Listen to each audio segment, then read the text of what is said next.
শোনেন দিদি ভাই, দাদা ভাই, আমি যখন যেখানে বসে থাকি তোমরা ভাবছো যে ভিডিওগুলো করে এরকম কেন দেখতে জায়গাটা হারিয়ে করছি করা খুঁতি।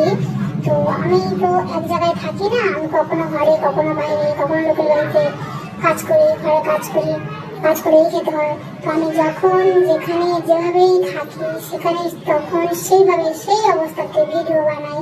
হ্যাঁ, যখন ফাঁকা পাই তাই হচ্ছে তোমার ভালো লাগলে দেখো, না দেখলে করো।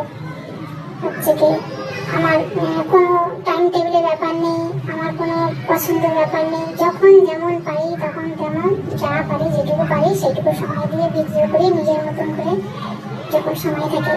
তো বেশিরভাগ আমি যেখানে থাকি কাজ করি বাইরে লোকের বাড়িতেই ভিডিওটা করি, কারণ আমার নিজস্ব ঘরে আমি বেশিক্ষণ থাকি না, তাই তোমাদের বললাম। তো ভালো লাগলে দেখো।